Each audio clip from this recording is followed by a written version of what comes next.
Bismillahirrahmanirrahim. Assalamualaikum warahmatullahi wabarakatuh. Baik, pada kesempatan ini kita akan coba membahas tentang buku manual ya. Buku manual atau buku pedoman yang ada pada alat berat. Kenapa penting kita membahas ini? Karena sebelum kita mempelajari sistem-sistem yang ada pada alat berat, tentunya kita harus memahami buku-buku pedoman apa aja, buku-buku manual apa aja yang ada dalam alat berat tersebut. Secara khusus, materi ini merupakan minggu pertama yang ada pada mata kuliah teknologi alat berat yang ada di jurusan teknik otomotif FTUNP ini. Sebelum kita membahas lebih lanjut, mari kita perhatikan cuplikan-cuplikan video yang sangat singkat ini. Kita lihat yang pertama ini adalah tentang cara pengoperasian sebuah alat berat, yaitu forklift. Nah, ini bagaimana cara mengoperasikan forknya untuk lifting atau menaikkan dari fork tersebut dan seterusnya ya. Oke, ini cara melakukan pengoperasian dari forklift ya. Ini karena singkat, jadi kita perhatikan aja. Yang keduanya ya, yang ini ya, yang keduanya yang ini kita juga ambil cuplikannya aja. Dari sini kita perhatikan, di sini ada seorang operator sedang melakukan pemeriksaan oli ya. Ini dipsticknya, dia periksa oli. Setelah itu dia lakukan langkah selanjutnya, yaitu memberikan grease atau gomok, dan dia akan mengambil dulu grease gun ya.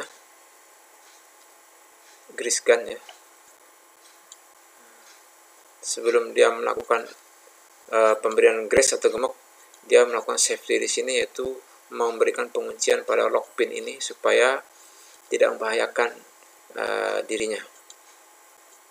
Baru dia melakukan pemberian gemuk. Ya, ada beberapa poin, tapi ini hanya cuplikan aja ya. Poin-poin mana aja yang harus dikasih grease atau dikasih gemuk, tentunya harus mengacu pada buku pedoman atau buku manual yang ada pada alat berat, yang dalam hal ini adalah contohnya alat berat di gambar ini atau di video ini adalah articulated hauler dump truck pada Volvo. Oke, itu hanya cuplikan aja ya. Kita lihat yang ketiganya. Yang ketiganya ini berupa buku ya, salah satu buku, yaitu yang kita sebut dengan servis manual untuk dump truck tadi ya, dump truck tadi. Kalau kita perhatikan, isinya itu yang A40D ini adalah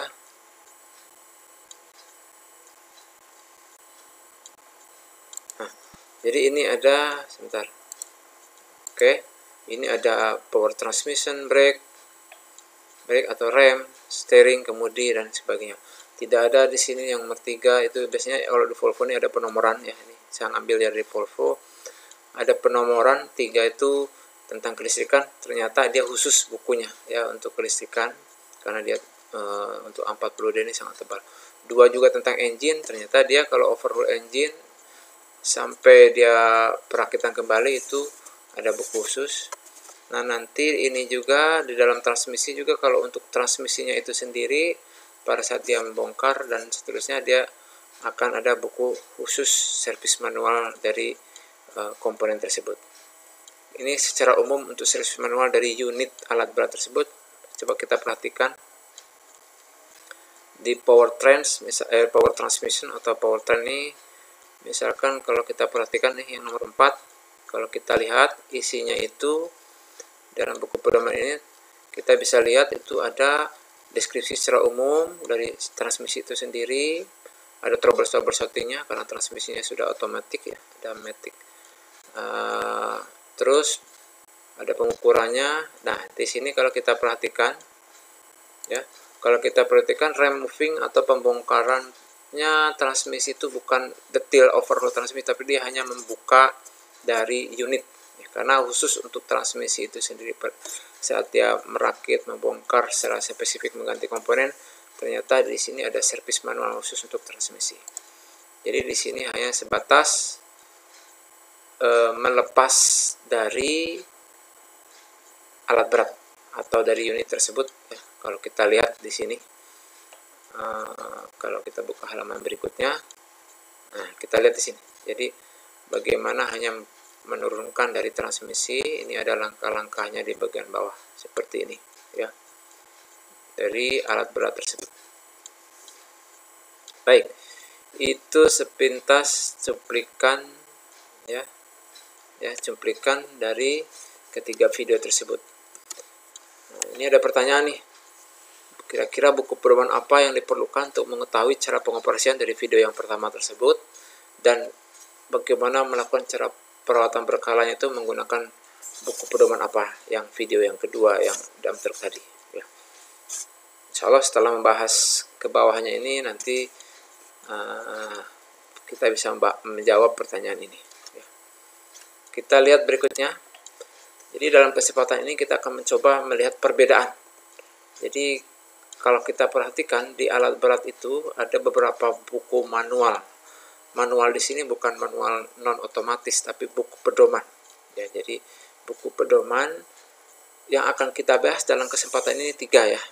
Yang pertama ini Operation and Maintenance Manual, yang keduanya Anti Service Manual, yang ketiganya Parts Catalog. Ya. Kalau kita lihat, nah, Operation and Maintenance Manual itu merupakan buku pedoman atau buku petunjuk tentang bagaimana cara melakukan perawatan berkala dan cara melakukan pengoperasian dari suatu alat berat tersebut. Ternyata dalam buku pedoman atau buku manual OMM ini, jadi kita singkat dengan OMM ya, Operation and Maintenance Manual, itu di situ nanti bagaimana operator bisa mengetahui tentang instrumen dan kontrol. Jadi tuas-tuas instrumen dan tombol-tombol pengontrolannya itu di mana, apa fungsinya itu ada di situ. Terus petunjuk cara pengoperasian. Jadi ini tuasnya untuk apa, bagaimana cara mengoperasikan alat berat tersebut, ada lengkap di dalam buku pedoman ini. Nah, keselamatan saat servis. Tadi Anda bisa lihat di video yang kedua itu kenapa harus dikunci pada saat memberikan grease. Nah, itu di buku OMM ini dicantumkan karena keselamatan di sini mencakup keselamatan untuk operator itu sendiri dan juga keselamatan untuk unit atau untuk alat berat itu sendiri. Nah, yang berikutnya nih dalam OMM juga ada servis dan perawatan. Tapi ini berbeda ya dengan servis manual. Ini maksudnya di sini adalah servis yang bisa dikatakan servis yang menunjang ke perawatan berkala. Seperti nanti pada saat penggantian oli itu bagaimana cara melakukannya. Jadi di sini diberikan petunjuknya dalam OMM ini. Dan yang berikutnya adalah namanya spesifikasi produk. Nah, OMM ini lebih cenderung atau lebih dominan wajib ini dimiliki oleh operator. Operator itu wajib tahu kalau di alat berat nih ya. Operator wajib tahu, ya mekanik juga tentunya harus tahu ya. Tapi ini operator wajib tahu di sini supaya pada saat cara pengoperasian alat berat tadi dia paham apa yang harus dirawat, bagaimana cara pengoperasiannya. Itu OMM. Coba kita balik lagi ke sini. Ya, jadi tadi ini OMM, Operation and Maintenance Manual. Buku pedoman, buku petunjuk yang digunakan untuk perawatan berkala dan cara pengoperasian dari suatu alat berat. Ini operator wajib tahu ya. Nah, yang berikutnya servis manual. Ya, baru ini servis di sini adalah buku pedoman atau buku petunjuk yang digunakan untuk perbaikan. Ya. Perbaikan suatu unit, suatu komponen. Nah, seperti yang di video yang ketiga tadi, kalau ingin melakukan servis, menurunkan transmisi, bagaimana prosedurnya? Nah, ini ada di sini. Membongkar transmisi, overhaul transmisi, mengganti seal dalam silinder hidrolik dan sebagainya ada dalam servis manual. Jadi di situ dipandu. Dan ini lebih dominan wajib diketahui oleh mekanik ya. Jadi kalau ini operator tidak hafal betul pun, tidak tahu pun tidak masalah ya, karena operator lebih cenderung buku yang ini. Tapi kalau mekanik adalah yang ini. Ini juga mekaniknya. Jadi kalau mekanik semuanya harus diketahui. Jadi ini harus paham, ini harus paham, yang ini juga harus paham. Baik, itu servis manual. Nah, yang ketiganya adalah parts catalog. Part catalog itu merupakan buku pedoman atau buku manual yang berisikan part number ya, atau nomor-nomor komponen dan letaknya di mana, supaya supaya servis si mekanik nanti pada saat mengorder barang dia tidak ketukar barangnya, part numbernya berapa. Bisa kita bayangkan kalau kita misalkan akan mengorder baut, padahal baut itu banyak dalam alat berat, maka kalau tidak diketahui part numbernya berapa itu akan berapi. Jadi ini contoh di sini dalam part katalog ini kita ambil di sini, memang ngambil dari Volvo juga ya. Ini ada dalam bahan ajar kita, sudah di-upload di e-learning. Jadi ini maknanya apa aja. Tapi kalau kita perhatikan di sini, ini kan semacam identifikasi dari nama komponennya, karena ini bahasanya banyak ya. Jadi ini yang paling atas ini yang bahasa Inggrisnya yang ini. Jadi kita ngacu ke yang bahasa Inggris. Ini nomor referensi dari part katalog yang ada di halaman ini. Dan biasanya ini juga semacam tambahan ya, referensi tambahan. Dan yang berikutnya, yang ketiga ini penambahan kolom, sebenarnya untuk posisi yang seperti ini biar dibuat lurus penjelasannya, karena ini menjelaskan yang di sini, ini adalah menjelaskan yang sebelah sini. Nah, yang berikutnya nomor 4 itu berarti ini illustration number ya. Jadi nomor ilustrasinya untuk penjelasan komponen ini di nomor berapa? Kita lihat di sini contohnya di AC 290A. Terus ini katalog identifikasinya juga ini nomornya, isunya juga ini nomornya. Nah, yang sebelah sini ini grup ya. Jadi ini grupnya dari part katalog ini, kalau kita perhatikan adalah, kita lihat di sini adalah grup yang 924. Jadi kalau di Volvo ini biasanya bagian tentang hidrolik ya. Kita lihat di sini ada hidrolik cylinder ya, bagian hidrolik. Terus sectionnya di bagian 200, dan halamannya kalau kita perhatikan ingin melihat ini, maka kita bisa melihat ke halaman 623 ya. Baik, ini urutan nomornya.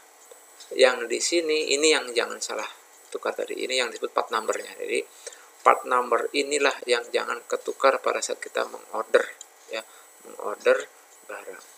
Dan yang berikutnya ini jumlahnya ya, nomor 9 itu berarti jumlahnya ada berapa ini ya. Kalau beli ini berarti jumlahnya ada berapa, ini ada yang 1, ada yang 2, ada yang 3. Terus yang di sini ada yang, kalau SS berarti sudah diganti ya, sudah diganti berarti sudah di-update barangnya. Tapi kalau NS nanti tertulis ini berarti non stok, tidak ada stok ya. Tapi kalau tidak ada tulisannya berarti dia ada stoknya ya, stoknya. Ini posisi dari nomor 10 ya. Yang nomor 11 ini kalau ada huruf K berarti dia ada kit, artinya serangkaian subkomponen yang ada di bawahnya, kalau dia order yang ini akan terus terbawa, akan include di sana ya, include. Jadi kalau udah pakai K ini pakai kit namanya ya. Nah, kalau kita perhatikan ini deskripsi dari nama komponen tadi, karena ini bahasanya ada 1, 2, 3, 4, 5, ada 5 bahasa ya. Mungkin kita bisa lihat nih bahasa aja apa aja, ada Jerman, mungkin Spanyol kalau nggak salah, Swedia, dan ini ada bahasa Inggris ya. Bahasa Inggrisnya aja kita acuh ya. Itu contoh-contoh dari pemahaman dari part katalog. Coba kita lihat di contoh di, nah ini ada salah satu program yang ada di Volvo ini. Di sini ternyata kita bisa melihat yang langsung terinstall, nggak perlu bawa bukunya. Kalau ada laptop ini ada untuk servis manual dan ada juga untuk part katalog. Di sini kita lihat ada well loader di sini. Kalau kita lihat ini aktif sekarang servis manualnya. Nah, kita bisa lihat di sini dalam servis manual itu ada apa aja. Misalkan ini ya, jadi silinder hidrolik dalam well loader ini bisa ada ilustrasi, bisa ada penjelasannya seperti ini. Jadi namanya apa ya, ada di sini. Itu dalam servis manual. Jadi ada deskripsi dari cara kerja suatu sistem. Di samping itu apa lagi ya, dia juga nanti ada cara membleeding misalkan. Nah, cara membleeding sistem hidrolik, berarti ini dalam servis manual ada petunjuk-petunjuk ini. tinggal ikuti. Banyak ya. Kalau misalkan cara misalkan kita lihat di pompanya, ya. Di sini pompanya juga bagaimana cara memeriksa dan menyetel dari tekanan yang ada dalam sistem hidrolik tersebut. Jadi di sini dipandu. Ya, jadi mekanik ini dipandu. Ya, ini pressure gauge-nya dimasukkan, terus ikuti ini SST-nya, terus sampai seperti ini.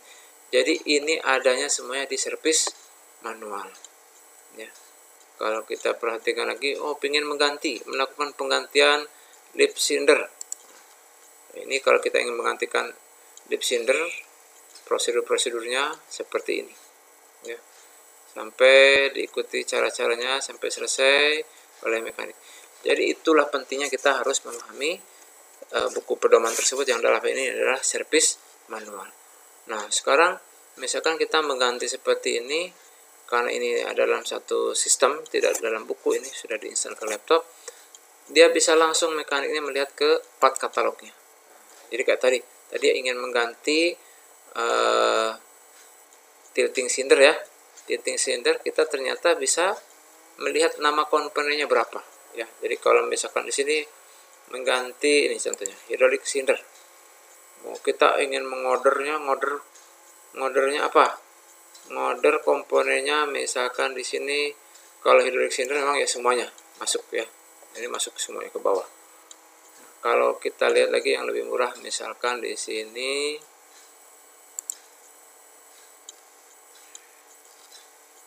kita perhatikan di sini misalkan pompa ya, pompa, ini pompa ya.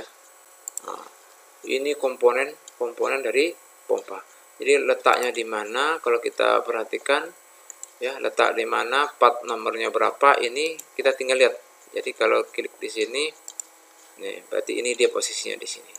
Dan ini sangat penting bagi mekanik maupun bagi part analis saat mengorder barang ini supaya tidak ketukar. Ya, seperti Anda lihat nomor 10 ini adalah o-ring. O-ring kan bisa ratusan jumlahnya. Tapi kalau part numbernya sudah kita set dengan nomor yang ini, maka sudah dipastikan tidak akan tertukar. Dia o-ring ini khusus untuk yang ini, untuk yang ada di pompa tersebut. Ya. Itu dia contoh-contoh dari pembacaan dari servis manual maupun part katalog. Jadi enaknya gini, kalau ada program yang tinggal jumping seperti ini ya. Ini yang servis manualnya, kita bisa pelajari mulai dari ujung ya, mulai dari ujung sini, mulai deskripsi ya, terus sampai ke bawah, tinggal diklik-klik seperti ini. Nanti kalau kita ingin order adalah tinggal klik ini, cari yang mana yang akan kita lihat, bagian apa yang kita lihat, bagian rem kah, steering kah, atau hidrolik kah, dan seterusnya. Ya, itu demikian ya tentang penjelasan perbedaan antara OMM, servis manual, dan part katalog. Ya.